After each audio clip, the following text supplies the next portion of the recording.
झारखंड की 14 लोकसभा सीट पर सुबह 8 बजे से ही मतगणना की प्रक्रिया जारी है और इस दौरान अगर बात करें अब तक तो 8 सीटों पर बीजेपी बढ़त बनाए हुए है, वहीं 3 सीट पर जेएमएम आगे चल रही है। और अगर 2 की बात करें तो 2 पर कांग्रेस ने भी अपना दबदबा कायम रखा है। शुरू से जो रुझान आ रहे उसमें उनके प्रत्याशी आगे बढ़त बनाए हुए।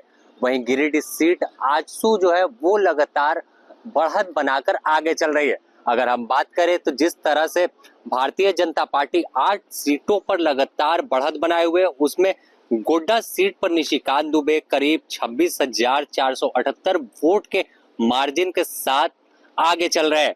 वहीं चतरा की बात कर ले तो कालीचरण सिंह करीब 47,754 वोट लेकर आगे बढ़ रहे हैं। यह अपने आप में काफी बड़ा मार्जिन है। जिस तरह से शुरुआत में देखा गया था कि केन त्रिपाठी कई राउंड में आगे चले थे, लेकिन जैसे ही सेकेंड टाइम का वक्त आया, जब अलग उनका गढ़ खुलना शुरू हुआ कालीचरण सिंह का, तो उसमें केन त्रिपाठी पिछड़ते चले गए। और वहीं कोडरमा की बात करें तो अन्नपूर्णा देवी 92,972 वोटों से आगे चल रही है। और धनबाद में ढुल्लू महतो काफी बड़े अंतर से 85,482 वोट से आगे है।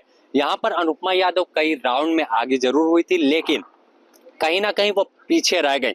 और रांची से संजय सेठ की बात करें तो संजय सेठ 9वें राउंड तक 1,10,084 वोट से आगे है। यहाँ पर यशस्विनी सहाय जो है उनको झटका कहीं ना कहीं जो निर्दलीय उम्मीदवार देवेंद्र नाथ महतो थे वो दे रहे हैं, क्योंकि 80,000 से अधिक वोट देवेंद्र को पड़े। तो साफ है कि ये जो वोट था देवेंद्र को गया है, ये कहीं ना कहीं जब देवेंद्र उम्मीदवार मैदान में नहीं रहते तो ये कांग्रेस के खाते में जा सकता था। वहीं अगर जमशेदपुर की बात कर ले तो विद्युत वरण महतो 1,54,129, ये अब तक का सबसे बड़ा आंकड़ा था, लेकिन इसे पलामू के विष्णु दयाल राम जो है उन्होंने पिछाड़ दिया है और 1,77,330 वोट से आगे चल रहे हैं। तो इन तमाम जो आंकड़ा 1 लाख से ऊपर गया है, चाहे मनीष जायसवाल की बात कर ले लाख के करीब पहुंचने वाला है, 93,982 वोट से आगे है। तो इन 8 सीटों की अगर बात करें तो 8 में 6 पर जीत तो भाजपा की निश्चित है। और बाकी जिस तरह से बढ़त बन रहा, अगर आगे भी ऐसे ही अनवरत जारी रहा तो इन 8 सीटों पर भाजपा की जीत मानी जा रही है। वहीं अगर झारखंड मुक्ति मोर्चा की बात कर ले तो राजमहल सीट जो जेएमएम का गढ़ माना जाता है, यहाँ पर जो कांटे की टक्कर है, लेकिन इस बीच 18,693 वोट से विजय हासदा जो जेएमएम के प्रत्याशी वो आगे चल रहे हैं। हालांकि जिस तरह की उम्मीद जताई गई थी यहाँ पर कि वोट परसेंटेज जो है वो बढ़ा था तो जेएमएम के खाते में ज्यादा वोट जाएंगे, लेकिन देखा गया कि ताला मरांडी भी 7-7 कदम से मिलाकर चल रहा है, हर बूथ पर उनका वोट है। और यहाँ पर जो लोबिन हेम्ब्रम निर्दलीय मैदान में उतरे तो उनका फैक्टर काम नहीं दे पाया। अब तक कुल 12,000 वोट ही लोबिन हेम्ब्रम को मिले। और अगर हम दुमका सीट की बात कर ले जो सबसे हॉट सीट है, तो यहाँ पर नलिन सोरेन फिलहाल 7,858 वोट से आगे चल रहे हैं। कई बार सीता सोरेन और नलिन सोरेन आगे पीछे होते हुए रहेगा, लेकिन जैसे ही सेकेंड टाइम का समय आया, जब गढ़ जो कहा जाता है झामुमो का, कि शहरी इलाके के जब वोटर निकलते हैं तो बीजेपी के जरूर निकलते हैं, लेकिन जब ग्रामीण इलाकों के जो वोटर होते हैं, कोर वोटर है, वो जेएमएम के अधिकतर आदिवासी इलाका है, संथाली लोग निवास करते हैं। तो जब ग्रामीण इलाकों की ईवीएम की वोटों की गिनती शुरू हुई तो नलिन सोरेन जो है 7,558 वोट से बढ़त बना ले। और सबसे बड़ी अगर बात करें जोबा मांझी जो पूर्व मंत्री हैं, सिंगभूम सीट से हैं, तो यहाँ पर गीता कोड़ा को कड़ा झटका देती हुई दिख रही है।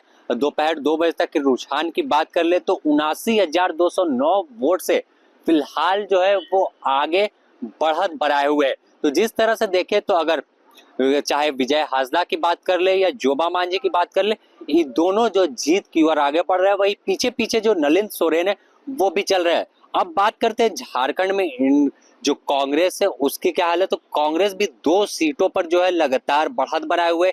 खूंटी से केंद्रीय मंत्री अर्जुन मुंडा को पछाड़कर कालीचरण मुंडा है 1,02,302 वोट से लगातार बढ़त बनाए। सुबह से ही जब पहले राउंड की गिनती शुरू हुई थी उस वक्त से ही कालीचरण मुंडा जो है लगातार बढ़त बनाए हुए थे। हालांकि बीच में लगा कि कालीचरण मुंडा पिछड़ जाएंगे, जब शहरी इलाके के ईवीएम खुलने शुरू हुए, बैलेट पेपर में जरूर अर्जुन मुंडा थोड़ा आगे बढ़े थे, लेकिन उसके बाद कहीं ना कहीं जो कालीचरण मुंडा है वो आगे बढ़त बनाते ही ये बढ़ते ही चले गए। और सुखदेव भगत की बात करें लोहरदगा में तो 40,913 वोट से बढ़त बनाकर चल रहे हैं। और गिरिडीह सीट की बात कर ले तो यहाँ आजसू पार्टी के पूर्व से भी यहाँ पर जो कैंडिडेट थे सीपी चौधरी वो सांसद रह चुके हैं और इस बार भी आजसू के खाते में ये सीट गई थी। तो इस सीट पर भी आजसू ने अपना दबदबा कायम रखा और करीब 54,876 वोट से इस सीट पर अपना दबदबा कायम रखा है। हालांकि अभी जो आंकड़े हैं जो 50,000 से अधिक क्रॉस कर चुके हैं तो इन्हें अब जीत के आंकड़ों में तब्दील होने में थोड़ा सा वक्त लगेगा, लेकिन ये मार्जिन भले ही हल्का जीत का कम और हो सकता है, लेकिन जिस तरह से बढ़त देखा जा रहा है, चाहे जोबा मांझी की बात कर ले, विष्णु दयाल राम की बात कर ले या फिर विद्युत फरण महतो की बात करें, ढुल्लू महतो की, तो इन तमाम कैंडिडेट की जीत तय मानी जा रही है। अगर बात करें और झारखंड की, तो झारखंड में जिस तरह से केंद्रीय मंत्री अर्जुन मुंडा हो, गीता कोड़ा हो, इन दोनों की हार जो है वो होती दिख रही है। द न्यूज पोस्ट तमाम 14 सीटों की आपको अपडेट देता रहेगा। अपने सहयोगी संतोष के साथ Sameer, the news post, Ranchi.